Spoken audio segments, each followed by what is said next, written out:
नमस्कार, मैं हूं योगेश चतुर्वेदी और आज के इस वीडियो लेक्चर में हम धारावाही चालक के कारण जो चुंबकीय क्षेत्र उत्पन्न होता था उसकी दिशा फाइंड करने वाले हैं। फ्रेंड्स, पिछले वीडियो में आपने एक सीधे धारावाही चालक तार के कारण किसी बिंदु पर चुंबकीय क्षेत्र की तीव्रता ज्ञात की, लेकिन हमने वहां ये पता नहीं किया था कि इसकी डायरेक्शन क्या होगी।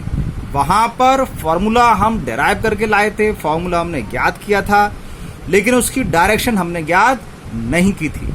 तो आज हम वही डायरेक्शन फाइंड करने वाले हैं कि यदि हमारे पास कोई धारावाही चालक तार है तो उसके कारण किसी बिंदु पर जो चुंबकीय क्षेत्र उत्पन्न होगा उसकी दिशा क्या होगी। फ्रेंड्स, तीव्रता एक सदिश राशि है, इसलिए दिशा होना तो उसका आवश्यक गुण है, लेकिन वो दिशा कहाँ होगी ये हमें ज्ञात करने के लिए दो नियम मिले। एक नियम है जिसमें से मैक्सवेल का कॉर्क स्क्रू नियम या मैक्सवेल का स्क्रू नियम। तो इस नियम के द्वारा मैक्सवेल ने हमें बताया कि कैसे आप किसी बिंदु पर चुंबकीय क्षेत्र की तीव्रता की दिशा ज्ञात कर सकते हैं।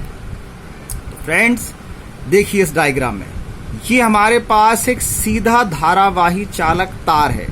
ये इसमें जो एरो है ये धारा की दिशा बता रहे हैं कि इसमें नीचे से ऊपर की ओर धारा प्रवाहित हो रही है, और ये बीच में बना है एक स्क्रू। फ्रेंड्स, जैसे ये एक स्क्रू है, तो आपने इस स्क्रू को देखिए बिल्कुल इस तार के समांतर रख लिया।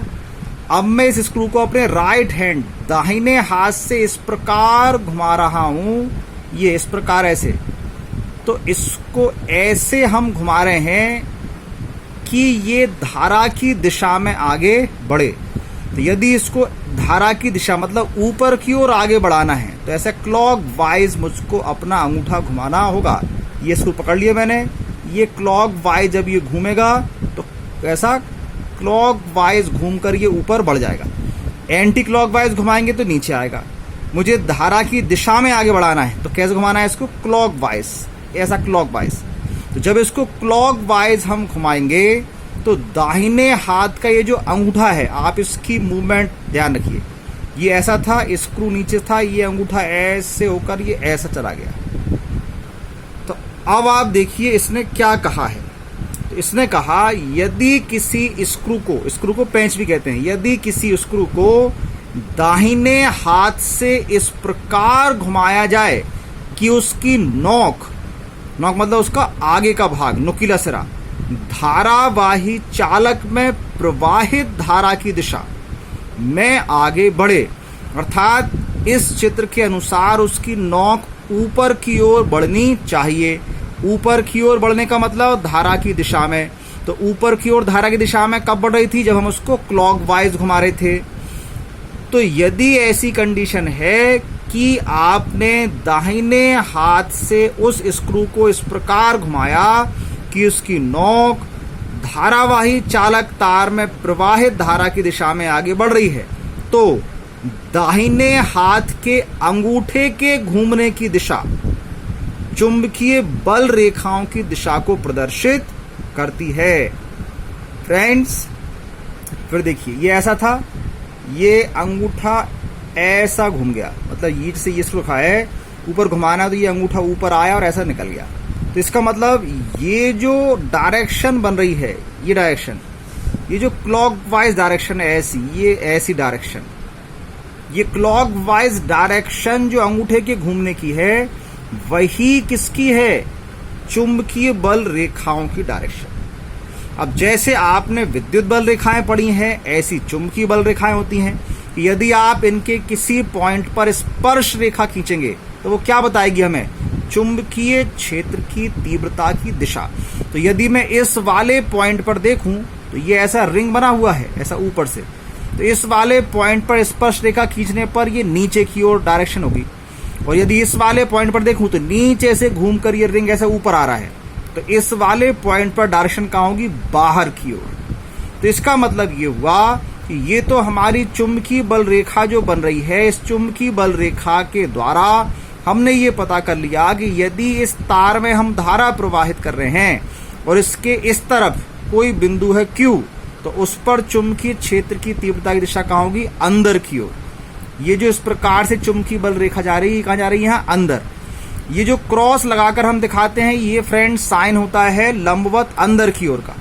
और यदि इस तरफ कोई पॉइंट है तो ये बल रेखा ऐसा बाहर की ओर आ रही है, तो ये डॉट वाला साइन होता है ऊपर की ओर का, लंबवत। तो यदि कोई पॉइंट इसके दाहिनी तरफ है जहां Q है, तो डायरेक्शन कहाँ होगी, अंदर की ओर, बिल्कुल लंबवत अंदर की ओर। और यदि कोई पॉइंट इस तरफ है इसके, जो P पॉइंट हमने माना है, तो डायरेक्शन कहाँ होगी, लंबवत बाहर की ओर। तो इस प्रकार ये हमारे पास एक नियम है मैक्सवेल का दिया हुआ, जिसके द्वारा हम चुंबकीय बल रेखा खींचकर ये पता कर सकते हैं कि इस धारावाही चालक तार के आसपास किसी भी बिंदु पर चुंबकीय क्षेत्र की दिशा कहाँ होगी। है ना फ्रेंड्स मजेदार कि उसने कैसे एक स्क्रू की सहायता से हमको डायरेक्शन बता दी।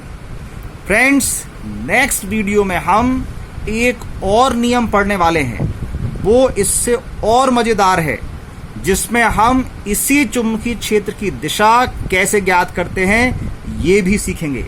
और वहां पर हम ये आपको बताएंगे कि इन दोनों नियमों के द्वारा दिशा एक ही आती है, समझाने के तरीके अलग अलग हैं, लेकिन किसी एक पॉइंट पर डायरेक्शन तो एक समान ही होगी।